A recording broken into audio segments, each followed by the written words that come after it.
মাকতে কয় খালি কাটে কেলে আহ আজিকালি যি আছিলে খৰচ কৰি প্ৰায় শেষ কৰিলোঁ মানে মানুহজনী ভাগৰ সোণৰ গহনাবিলাকো মই প্ৰায় বিকিয়ে কৰি শেষ কৰিলোঁ তেওঁ ঘৰৰ পৰা মাকৰ ঘৰৰ পৰা যিবিলাক আনিছিলে হ'ব পাৰে তুলনীয় পুত্ৰ ল'ৰাটো মোৰ তুলনীয়া পুত্ৰ হয় এই অৱস্থাত মোৰ ল'ৰাই কি কৰিব কওক মাতৃৰ কষ্ট সহিব নোৱাৰি মুখ্যমন্ত্ৰীলৈ অনুৰোধ মুখ্যমন্ত্ৰীয়ে কি উপকাৰ কৰি দিয়ে মোক কি সাহায্য দিয়ে কোনো ফালে উপায় নাই মানে মোৰ ল'ৰাটো বোৱাৰীয়ে কান্দি কান্দি ক'লে তেওঁ মাকতে কয় খালি কাটে কেলে আহ আজিকালি মই কিতাপ ফুলি পিন্ধিব নোৱাৰো মই কওঁ যে ভাঙি আছে মই ইমান মিছা কথা কৈ আছো গম পাই কিন্তু মোক কান্দিবলৈ মানে ধৈৰ্য নাই মোৰ ক'বলৈ ৰাস্তা নাইকিয়া লিখা হৈছে গেছ বিক্ৰী কৰি দিলোঁ মানুহজনে গাড়ীখন চলাই কেনেকুৱা পায় নিজৰ বেমাৰ নিজৰ ট্ৰিটমেণ্ট কৰিবলৈ জোৰেহে ইটো বেমাৰ সিটো বেমাৰ ল'ৰা ছোৱালীক খোৱা পৰা পিন্ধালৈকে নিজকে লাগে এনেকুৱাও পুত্ৰ বোৱাৰী আছে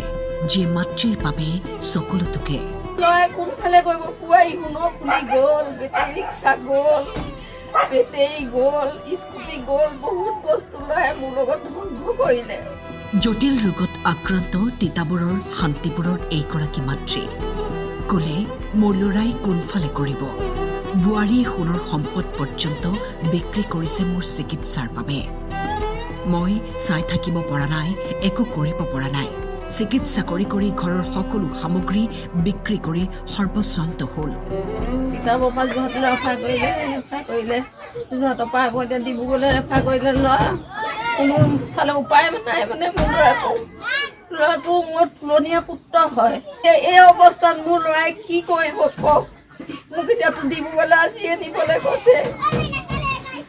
ল'ৰাই কোনফালে কৰিব পুৱাই শুনো ফুলি গ'ল বেটেৰী ৰিক্সা গ'ল বেটেৰী গ'ল স্কুটি গ'ল বহুত বস্তু ল'ৰাই মোৰ লগত ধ্বংস কৰিলে আজিও এটা বেটেৰী বিকি পেলাই নি গৈছে মই কোনফালে উপায় পোৱা নাই সেইকাৰণে আপোনালোকক মই কথাটো জনাবলৈ বিচাৰিছো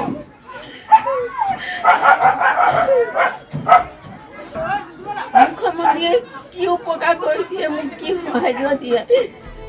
অসহায় পুত্ৰই অসমৰ মুখ্যমন্ত্ৰীৰ লগতে অসমৰ হৃদয়বান ৰাইজৰ বিচাৰিছে সহায় ডিব্ৰুগড় নিব পৰাকৈ মোৰ মানে সামৰ্থ্য বৰ্তমান নাই যিহেতু মই আজি মাক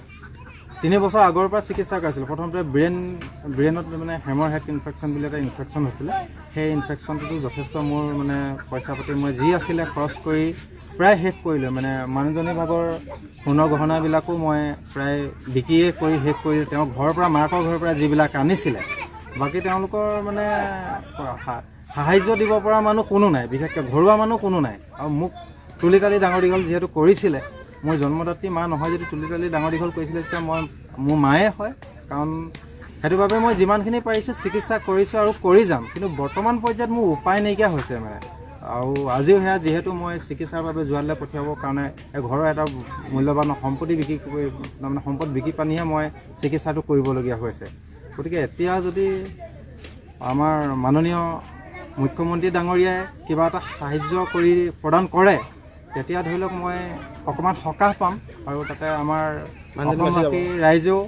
যি পাৰে মানে কিবা এটা সাহায্য হিচাপে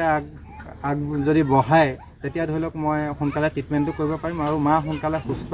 হৈ আহিব গতিকে সেইখিনিকে মোক অসমৰ ৰাইজে সহায় সহযোগিতা কৰক আপোনাৰ অকণমান আৰ্থিক সাহায্যই পৰিয়ালটোক উপকৃত কৰিব পাৰে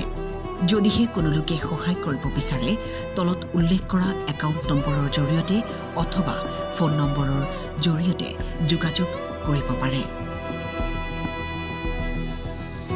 তিতাবৰৰ পৰা সাজিদ হুছেইনৰ ৰিপৰ্ট টাইম 8